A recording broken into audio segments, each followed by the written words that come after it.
Pleasure to be back here at the Leadership Conference. While the lights are a little bright, I'm going to invite those of us who were at the very first Pennsylvania Leadership Conference 25 years ago, raise your hands.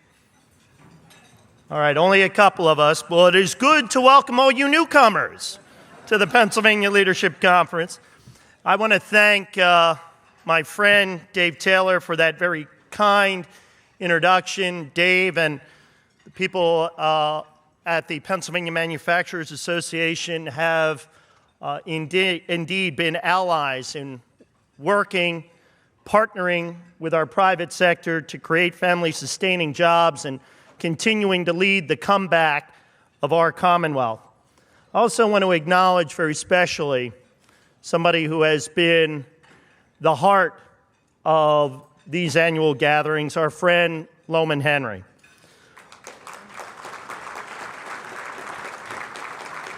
Loman is indeed a great ally, the organizer of this weekend's activities, somebody who some 25 plus years ago thought it would be a good idea to bring together conservative minds from across the Commonwealth, from across the region, and indeed across the country, to share ideas on ways in which we can all work together toward our common prosperity.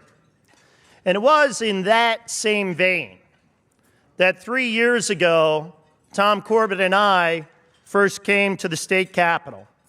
And if you reflect back on those times and think about them for a moment, times were tough. It was one of the worst economies, certainly in generations, perhaps in most of our lifetimes. Unemployment rates were soaring, as were taxes, and state government was spending well beyond its means.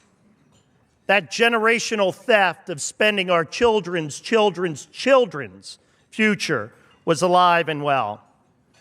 And many in Harrisburg, particularly those on the other side of the aisle, wanted to continue that same old tax and spend, promising that it was going to lead to a different outcome. And friends, what we all know is that very definition of insanity, to keep doing the same thing over again and to expect a different outcome. So the people of Pennsylvania decided that it was time for our Commonwealth to move in a new direction. And they put their trust in a man named Tom Corbett. You see, as candidates, Tom Corbett and I talked about a different way. We talked about a different direction for our Pennsylvania. We promised to restore fiscal discipline to our state capital.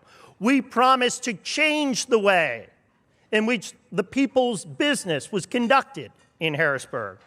We promised to invest more in our most precious resource, our children. We promised to partner with the private sector to develop a vibrant energy economy in this state. We promised to work with that very same private sector to put Pennsylvanians back to work. And my friends, as we stand here today, Tom Corbett and I and our allies in the House and the Senate delivered on those promises. And I got news for you. We're going to do it again this year, and we're going to do it again the year after that, and the year after that, and the year after that, and the year after that. Now, all of us know that that is indeed the path to prosperity, the road to recovery for our Commonwealth. But you know, there are those out there, they don't quite get it. In fact, I know of at least 4 Pennsylvanians now who don't quite get it. Now, they will tell you that they have the new best way of moving our state forward. They will tell you that their plans are all new. Folks, do not buy their snake oil. They may call it all new, but they have gone to the shelf, pulled off the same tired old ideas, blown the dust off them, slapped a label on them, and told you it's all new. Folks, It is the same old, tired tax and spend. They want to hike costs. They want to increase regulation. They want to grow the size of government, and they want to buy stuff that we simply cannot afford. Now, how do I know this? How do I know that less than Fab 4 are committed to exactly that failed agenda? Because I look at the leader of their party. I look at the current occupant of the White House. And when we are faced with some common sense that certain policies that they all stand for and that administration stands for have failed, they still don't get it. You know how I know that? I listen to what it is the President of the United States has said. I would invite you all, if you haven't, to take a look at the opinion page of the Wall Street Journal this morning. Peggy Noonan, in an editorial page article entitled A Catastrophe Like None Other, reflects on Obamacare. And she makes a couple of salient points. She says first, what the bill declared it would do, ensure tens of millions of uninsured Americans, it has not done. There are still tens of millions of uninsured Americans. On the other hand, it has terrorized millions who did have insurance and lost it, or who still have insurance and may lose it. Now that's reality, folks. But let's hear what the leader of the Democratic Party and the current occupant of the White House has to say about the policy. The president's approach on Tuesday, when he held a press conference, and by the way, as he's extolling the virtues of Obamacare, did anybody find it surprising that he chose April 1st in order to do it? When he announced that there was now 7.1 million new enrollees, never mind that 6 million lost the health care that they wanted to keep, but there's 7.1 million enrollees. He said, quote, "The debate over repealing this law is over. The Affordable Care Act is here to stay. In the end, history is not kind to those who would deny Americans basic economic security." Finally, something the President and I agree on. "Nobody remembers well those who stand in the way of America's progress or our people. And that's what the Affordable Care Act represents." Again, something I agree on. I think the Affordable Care Act does stand in the way of progress in our people. As messy as it has been sometimes, and as contentious as it has been, it is progress. My friends, it is not progress. So when you consider the four people who are offering themselves on the Democratic side as our next governor, ask yourself this: who among those four is going to have the courage to stand up and say, with all due respect, Mr. President, apologies are nice, but you just don't get it. Your Affordable Care Act is a disaster. It is hurting Pennsylvanians' health, it is hurting Pennsylvania's economy, and it is hurting Pennsylvania jobs. Who among those four is going to stand up and say, with all due respect, Mr. President, your war on coal, your war on natural gas, your war on fossil fuels is hurting our national security, is hurting Pennsylvania's economy, and hurting Pennsylvania jobs? Who among those four is going to stand up and say, Mr. President, your EPA, your IRS, and the rest of your bureaucratic thugs are hurting Pennsylvania's economy and hurting Pennsylvania jobs? The answer, my friends, is this: not one of them. Not one of them, regardless of what they tell you, regardless of how much money they borrow from the bank and have somebody else pay for their TV ads with, regardless, they're not going to have the courage to do that. But the good news for us is that we do not have to look among the less than Fab Four. We have our champion. We have our leader. We have our governor, Tom Corbett. And the reason why I know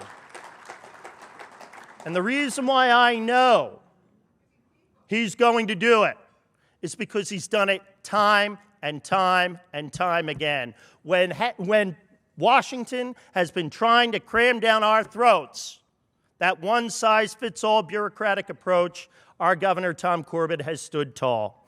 And we are going to continue to work hard every day, to knock on every door, to talk to every friend and talk to every neighbor, to tell everyone, to make it clear that Tom Corbett is the right man to move our Pennsylvania forward. Because I will tell you this as well. There's a lot at stake for our Pennsylvania.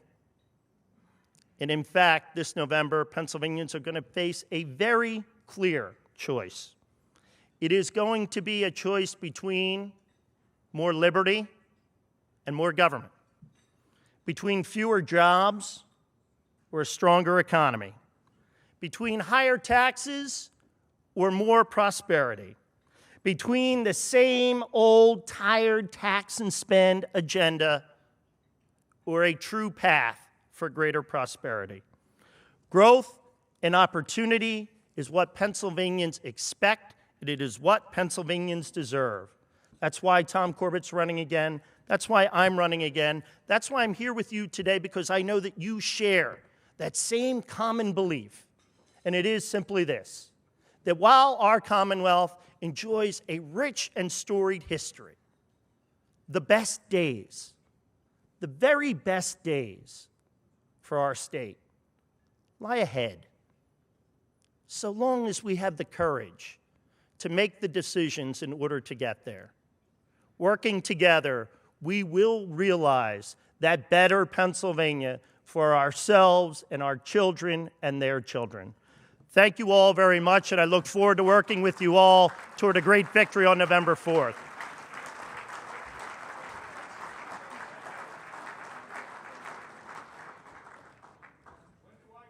Thank you very much, Lieutenant Governor Cawley. And now I want to move us closer to the heart of our program that I know that everyone here is so excited to experience. I want to welcome to the podium our friend Dr. Paul Kenger, professor at Grove City College, an author, and in particular a very successful biographer of our beloved 40th President Ronald Reagan. Paul Kenger.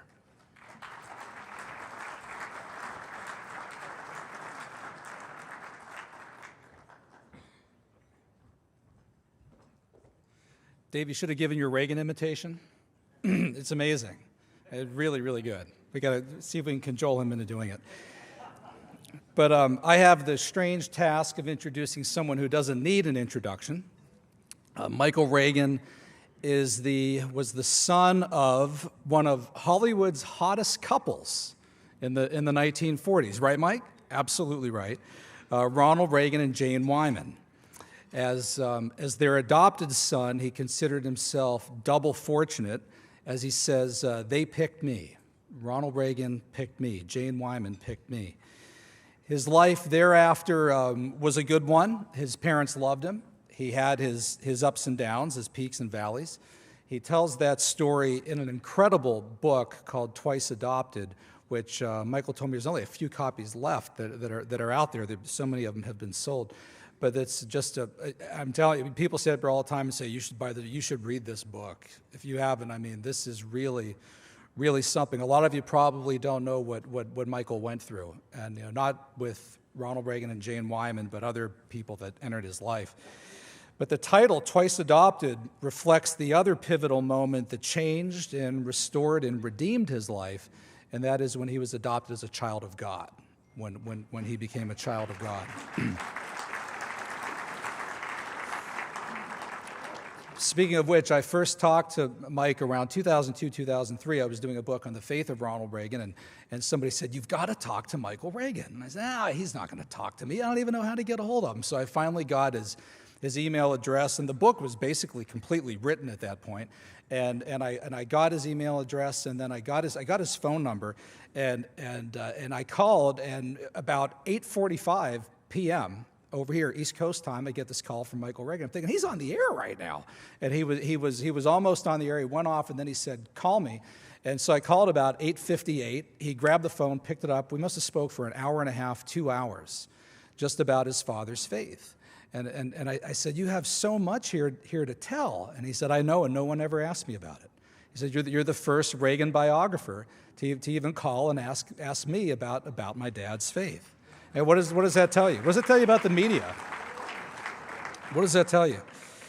We finally met at Grove City College in 2007. We sat up on stage and for a Reagan lecture, and I interviewed him, and he quipped before we started that he was nervous because he finally met someone who knew more about Ronald Reagan than him. And I don't know if that's quite true.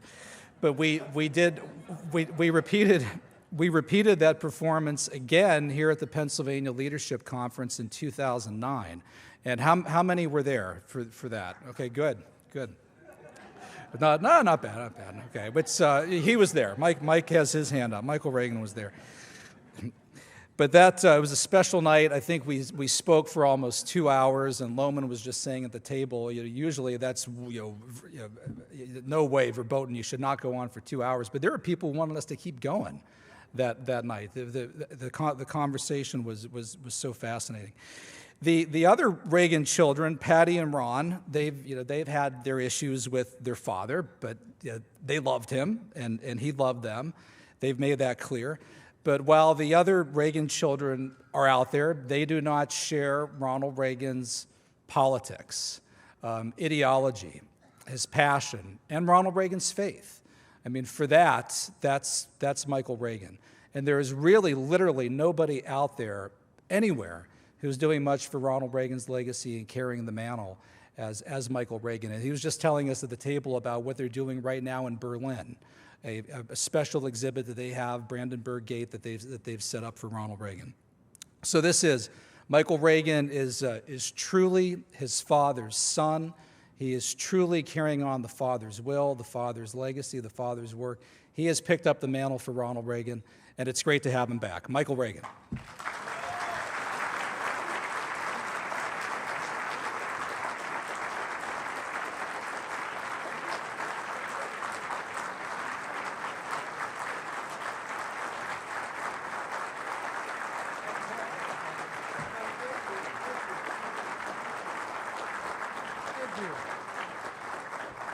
Oh, there's actually nobody there. Who are you talking to, Paul? Because there's nobody out there. There's nobody past here. They're all here. By the way, I'm supposed to make an announcement that immediately following my talk, there'll be a study on for Republicans and conservatives in the use of smartphones. Because if you get better with using smartphones, you'll be able to get in the social media and really connect with a whole lot more people out there. So right after this, we're going to have a little event on learning how to use a smartphone. It is great to be back here in Pennsylvania. A lot of you don't know. My birth family, actually, many of them live in Newcastle, Pennsylvania, between Portsmouth, Ohio, and Newcastle, Pennsylvania. So I do have roots. Like I like to tell people, I was born German, and 3 days later, I was Irish. So I am actually the person you really want to go out and have a beer with.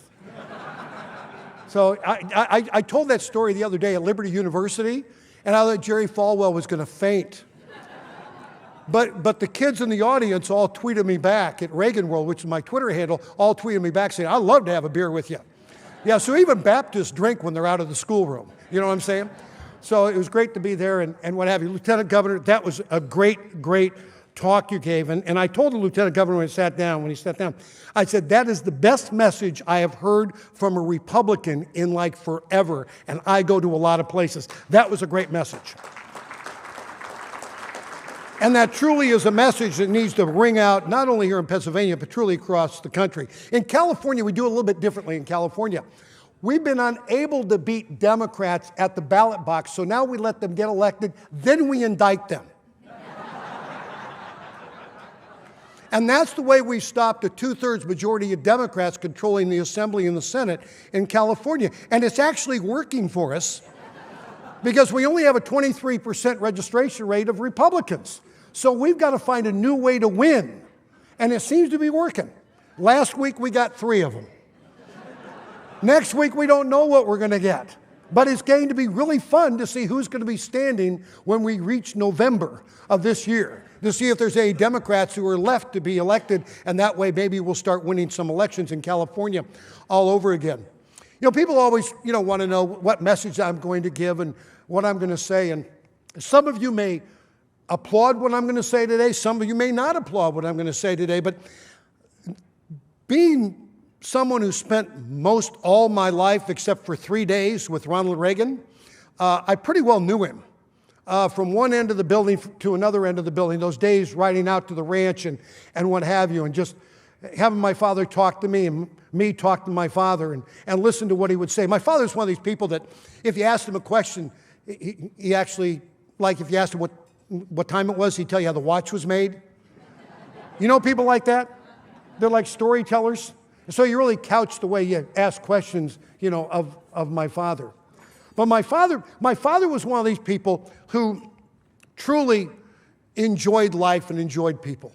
He enjoyed walking into rooms like this, and you'd had to pull him out of the room at the end of the day because he'd want to meet everybody in the room. And I think the reason people would like to have my father back is they like that kind of person who wants to be with you, doesn't walk into a room and looks for the back door out of the room and then leaves without saying hello or saying goodbye. People voted for Ronald Reagan because people liked Ronald Reagan. Alec Baldwin even liked Ronald Reagan. Now, you may laugh at that, but a couple of years ago when I was walking out of the gym with Alec Baldwin, I went up to Mr. Baldwin. I said, Alec, my name is Michael Reagan. Jane Wyman's my mother. And he looked at me. I said, well, I had 2 shots at you.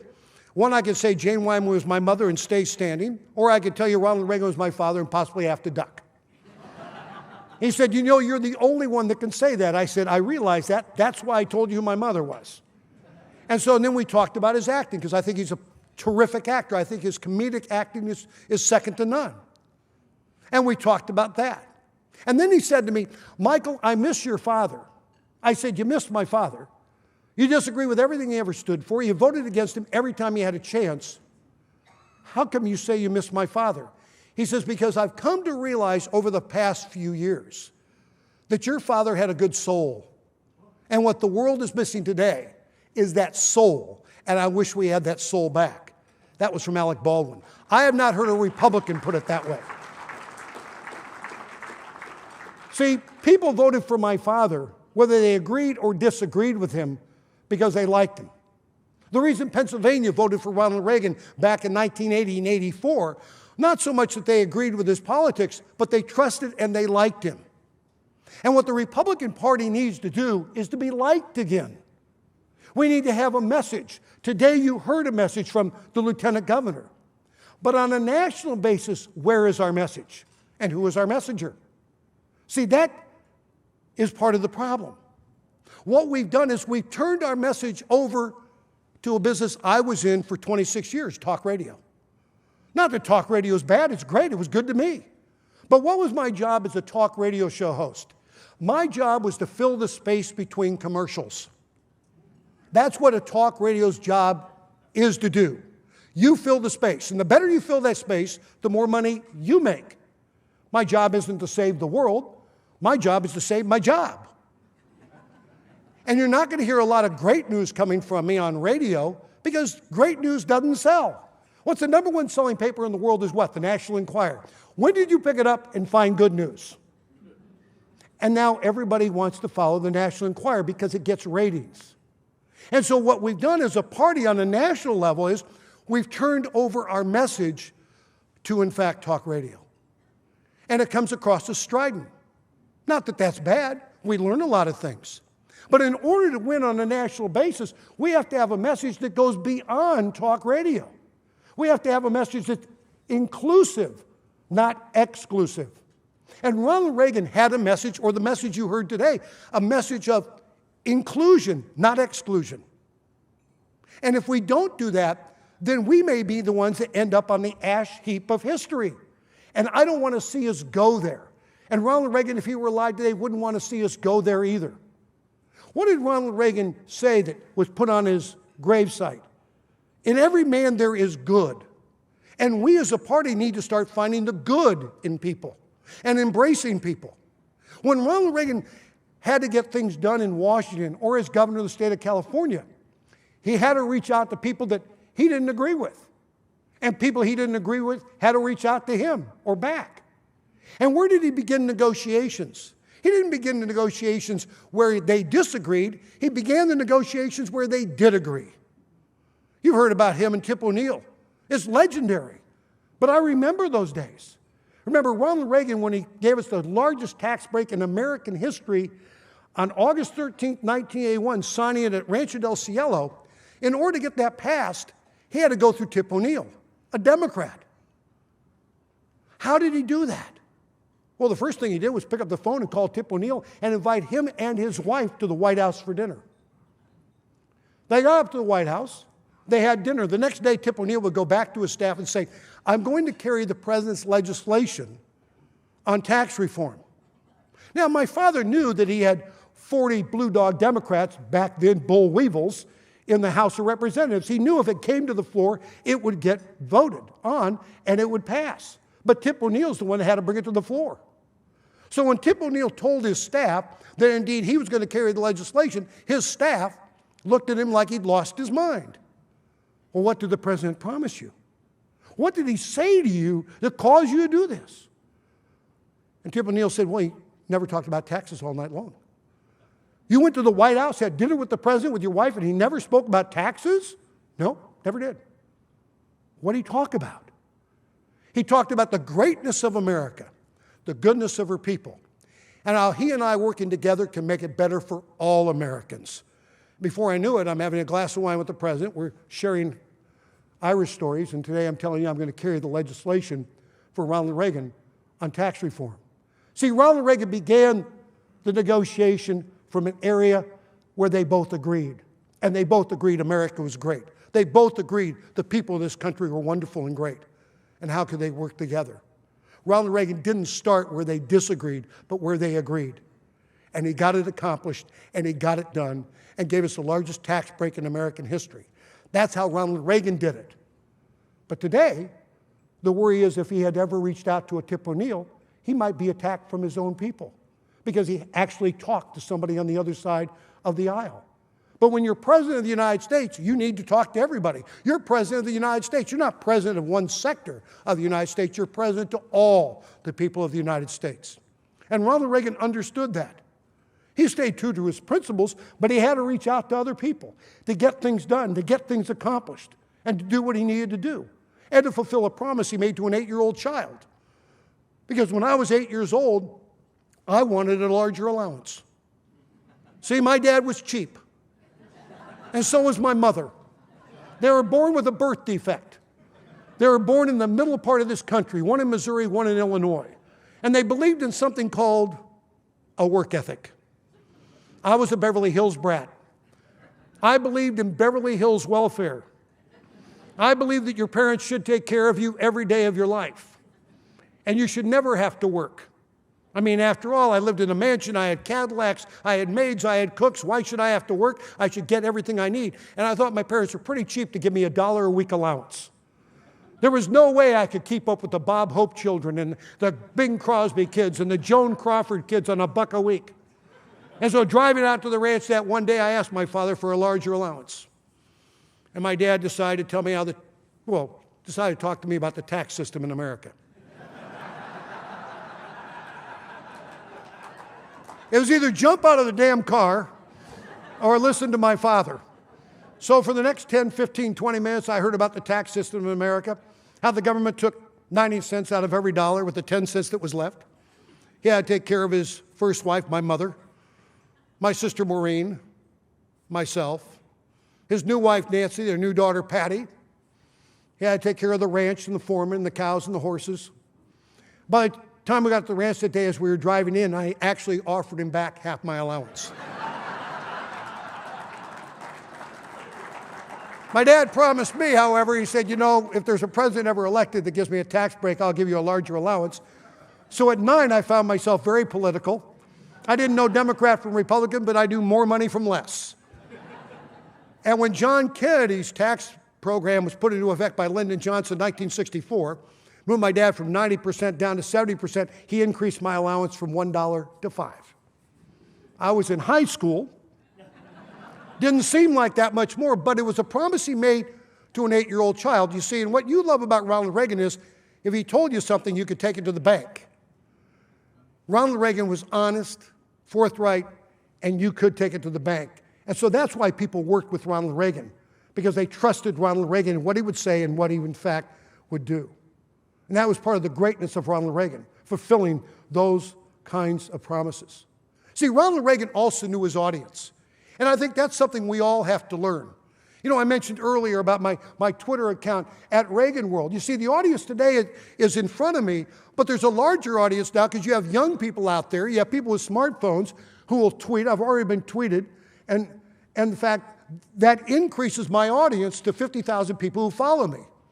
So we have to understand that when we speak, when we say something, the audience is much bigger. Ask Mitt Romney, who was at one of his speeches and took a picture with a cell phone. Ask the third in line to the throne of England. How's that working out for you? What happens in Vegas stays everywhere, I guess. But the fact of the matter is we have to understand and know our audience, and Ronald Reagan understood his audience. When Ronald Reagan spoke in the 1980s to evangelicals and gave his famous Evil Empire speech, you may think that the evangelicals were his audience. Yes, they were part of the audience. But the real audience he was speaking to were sitting in gulags a half a world away, the Nathan Sharansky's of the world, sitting in these gulags in the Soviet Union, and he wanted a message to get to them that, in fact, there was a president who was going to stand tall and work for their freedom. That was the audience he was speaking to. And when Republicans speak, we need to understand who the audience is going to be. Because, you see, we've never been the majority party. You are a million short in the state of Pennsylvania of being the majority party. The only way you elect governors and lieutenant governors is having a message that increases your visibility, embraces others, it's inclusive, and you bring other people on election day to the polls to vote for your candidates to win. And if you don't do that, then you end up not winning at all. And one of the things the Republican Party has been doing as of late is finding reasons not to support our own. The liberals will always support the liberals. But we spend too much time as conservatives trying to find reasons not to support conservatives because they're not conservative enough.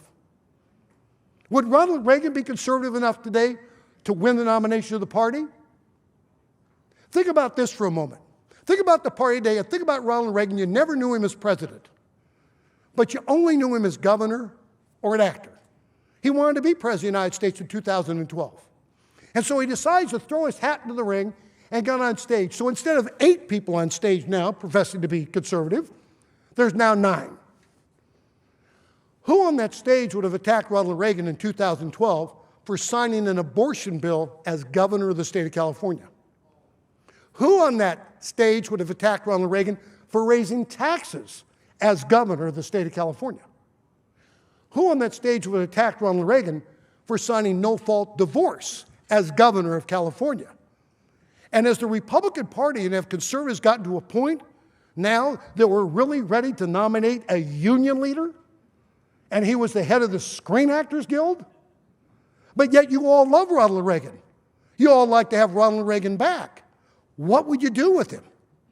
Would you even nominate him in today's party, where we're trying to purify and make sure somebody's conservative enough? Where you have a man running in Texas, Steve Stockman, running against a sitting United States senator because only has a 93% ACU rating. But he decides to primary John Cornyn, and his ad out in Texas is, send me $10 and I'll send you an Obama barf bag. Now that's the guy you want to vote for the Senate of the United States. We're trying to take over the Senate of the United States, not destroy our own party and shoot our own. There are Tea Party people that are out there. There's establishment Republicans who are out there.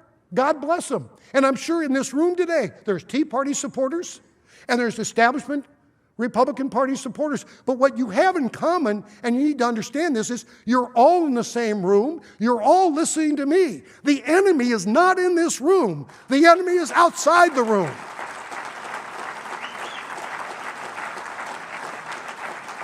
And that is the enemy that we have to defeat in November. Not ourselves, but that enemy. Think of them this way. Conservatives, Republicans look at things at the beginning and an end. Liberals never see an end. They're working every day of their lives to undermine the rights of this country, the rights that we have.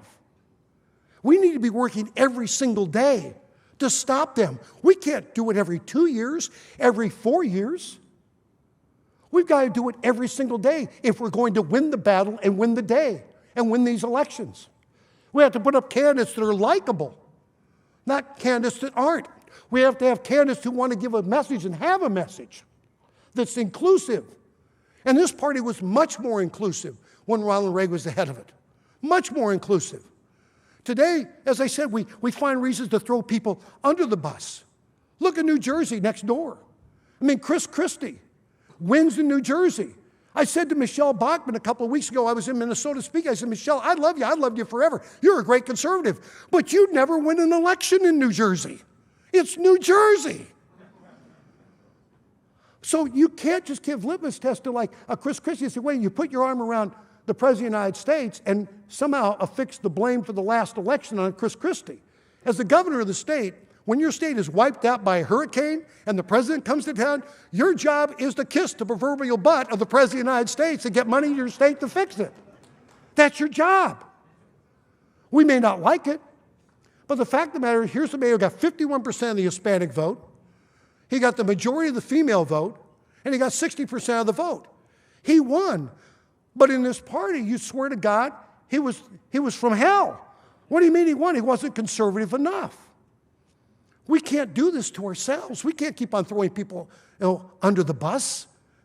And what did he do to win? He went to an Hispanic governor of New Mexico, the only elected Republican female governor in the history of the United States of America, Suzanne Martinez.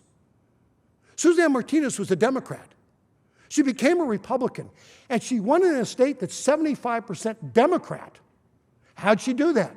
She did it the way Ronald Reagan did it. She wasn't afraid to go into areas of her state that were Democrat and talk to them about something they shared in common. Values. Shared values.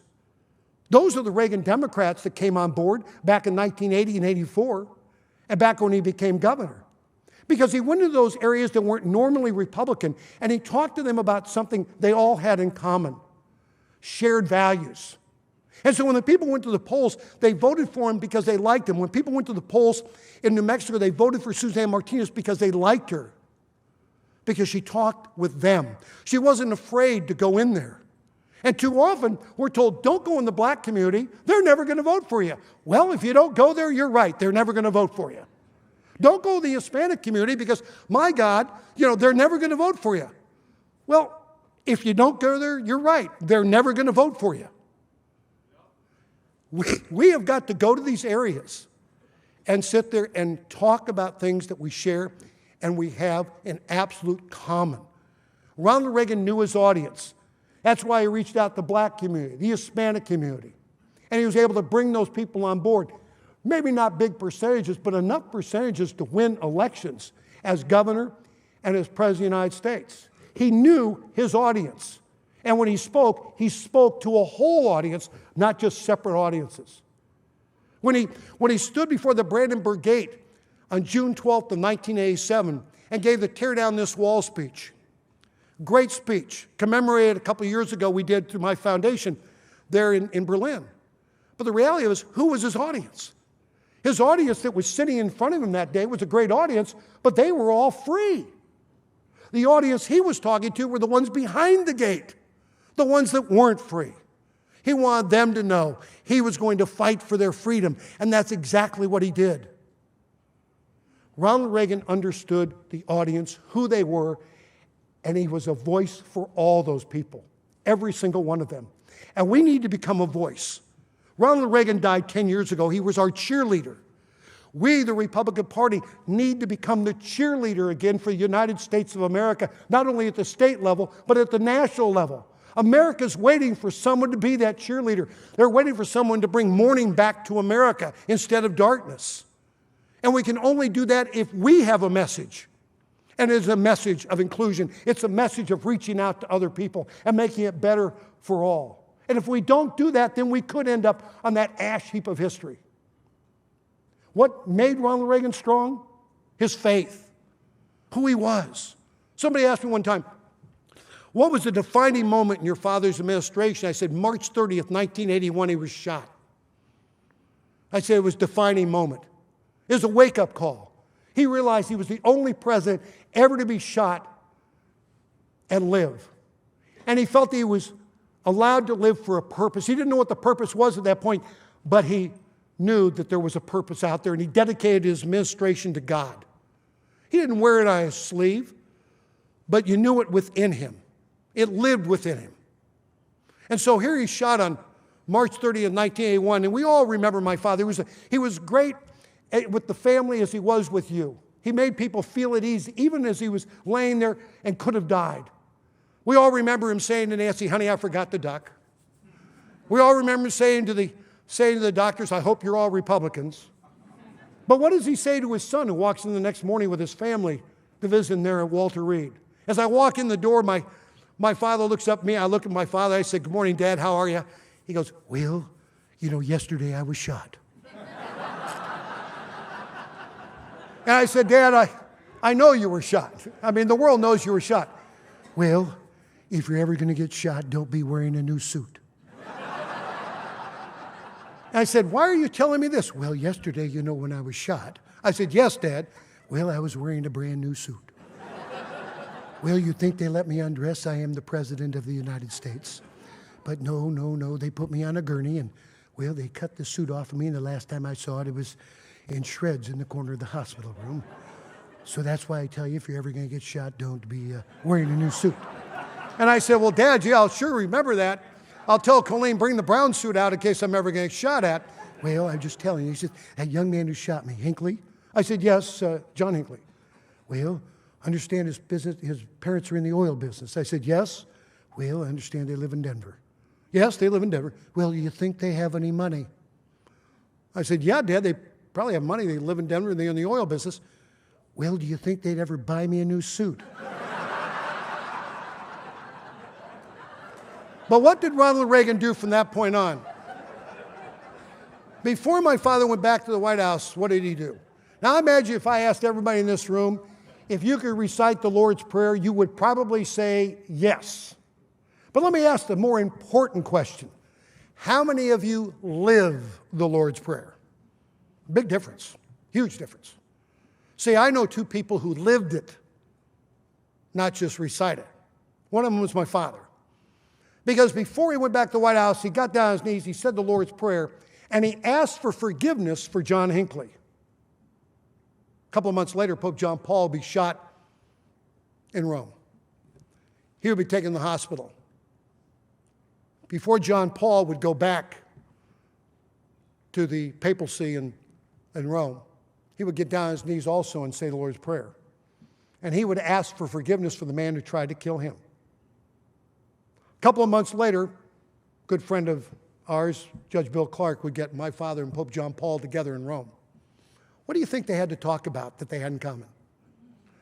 Did it hurt? What they had to talk about? They had to talk about being shot, asking for forgiveness for those who tried to kill him, and rededicating their lives to God. And what were they able to accomplish because of that? They changed the world because of that. They didn't sit down, and my dad didn't start the conversation with, well, you know, I've always been a Presbyterian, and I know you're Catholic. So was my father. My mother was Presbyterian, my brother was Catholic, and my ex-wife's Catholic. They didn't start the conversation there. Started about what they had in common and what they could do to work together to change the world. And they knew that change began in Poland. And ultimately, by helping Poland become free and solidarity, they could move on to Berlin. My father built a relationship with Mikhail Gorbachev. And I think about that today in today's news, because back on November 11th of 2009, I was invited to be a guest of the Polish president as they celebrated their 20th anniversary of freedom. We forget that that area of the world's only been free for 25 years. And I was there on the 20th. And that Polish president would be killed tragically. In fact, everybody I was with that morning would be killed tragically in an airplane crash a few months later. But I remember the Polish president coming up to me at breakfast as we sat and had breakfast together through his interpreter and said to me, "Why did your president take away our missile defense?" Do you think they'd like to have it back today? Do you think the President of the United States should be giving it back today to Poland? Yes, but he's not. He took it away. That afternoon, the Czech ambassador to Poland would say to me, "Why did your president take away our missile defense?" And it was that missile defense system that ultimately ended up bringing peace to the world and making people free. It was 1976 when I stood with my father after the convention where he lost, and I asked my father, "Why did you even want to become president of the United States?" And I would suggest anybody who ever wants to run for office, you ask them why. And if they can't answer it, find another candidate. But I asked my father, "Why did you want to be president?" He said, "You know, Michael, for so long I've watched American presidents sit down with Secretary Generals of the Soviet Union. And every time we sit down with them, they always ask us to give up something to get along with them." He said, "I wanted to become president of the United States so I could sit down with the Secretary General of the Soviet Union. And as he was telling me what it was I was going to have to give up to get along with him, I was going to get up from my chair, walk around the other side of the table, lean over and whisper in his ear, 'Niet.' I want to be the first president to say 'Niet' to a Secretary General of the Soviet Union. It's about time Obama says 'Niet' to the president of the Soviet Union or Russia." Now, this was 1976. You've got to understand, Nancy had not yet told my father he was going to run again in 1980.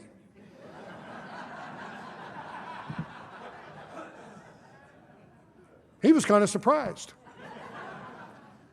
But he did run in 1980. And in 1986 in Reykjavik, Iceland, almost 10 years, Ronald Reagan stood in Reykjavik, Iceland.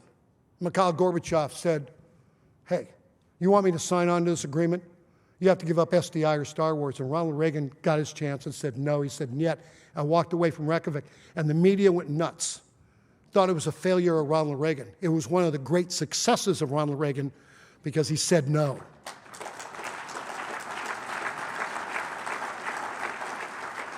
Ronald Reagan understood who the audience was. He understood he was the president of all the people and what needed truly to be done. There was a placard he had on his desk, and I would say we should all remember that placard. No telling what a man can accomplish and where he can go if he doesn't worry who gets the credit. We have too many people today trying to take all the credit. We need to share the credit to get things done. Ronald Reagan did that. 3 times he gave the START agreement to Mikhail Gorbachev. Mikhail Gorbachev would walk away from the table all 3 times. In 1987, Mikhail Gorbachev came to Washington and signed that agreement.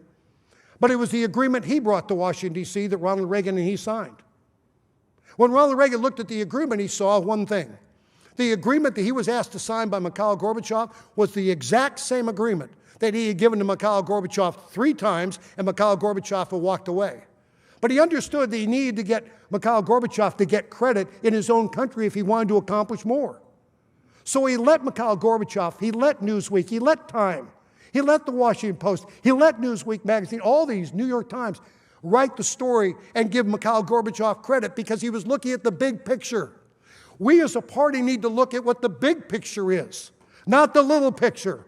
and accomplish the big picture. And if we do that, we will start winning general elections for the presidency of the United States. But before we do that, we need to win back the Senate of the United States in this year, 2014. That's the picture. Something else Ronald Reagan did in '76 when he was asked to speak at that convention, not knowing he was going to be asked to speak. He came down to speak that night after being asked by the president. And he talked about the speech we had just heard from Gerald Ford about a party of bold colors. The lieutenant governor of the state just did the same thing, bold colors, and inclusive bold colors because it includes everybody. And Gerald Ford gave that speech. And Ronald Reagan acknowledged Gerald Ford's speech. And by the way, let me tell you this. Gerald Ford was nominated.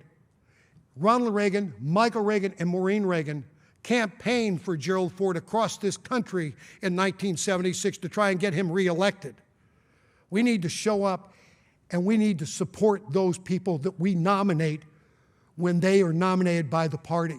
We can't find reasons to stay home. We need to find reasons to go out. Are we better off because Mitt Romney didn't get elected? Are we better off because 25% of the evangelicals decided to stay home and not vote on Election Day last year? I don't think we're better off. We have to find reasons to go out and, in fact, vote. But Ronald Reagan, Maureen Reagan, and Michael Reagan went out and campaigned for Gerald Ford. But my father said something else.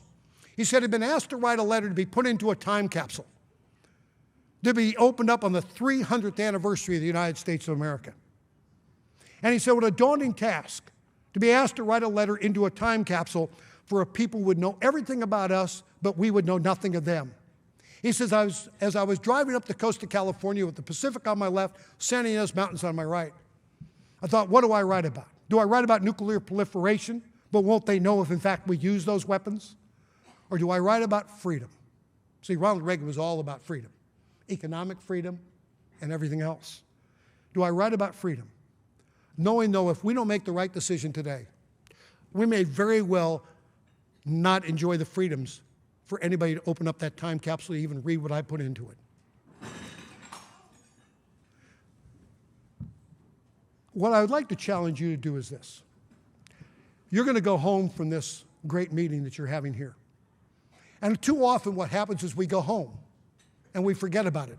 As you go home and drive home today, understand the forces that are working against you are not going home. They're working against you 24 hours a day. What I'd like you to do is start your own time capsule and write a letter into it what you are doing now and what you're willing to do to ensure the freedoms of the next generation, the next generation, and the next generation. So it can be opened on the 300th anniversary of this nation, and you challenge that generation of your family to do the same for the next generation. And let's stop looking for Ronald Reagan, because it does a disservice to so many great candidates. We could walk right by the next great leader of this movement by looking for Ronald Reagan. We weren't looking for Abraham Lincoln when my dad showed up. So let's look for the next real leader and quit trying to put everybody against my father, because they will pale in comparison. They absolutely will, and understand that. Feel lucky that we had Ronald Reagan. My God, in our lifetimes, we had a Ronald Reagan. But if you want to find Ronald Reagan, let me make a suggestion. When you get up tomorrow and you look in that mirror, or when you go home this afternoon or this evening and you look in the mirror at home, and if you look in that mirror and what you see and who you see is someone who cares about freedom, who cares about reaching out and embracing this great United States of America, and somebody who wants to truly be inclusive, and somebody who wants the world to be free and entertain the same freedoms we're able to have today, and you want to sit there and you see someone who wants to uplift, to be a cheerleader for America, you found Ronald Reagan. Ronald Reagan lives in you. Now go out and honor Ronald Reagan by cheerleading for the greatest country in the world, the United States of America. Thank you very much.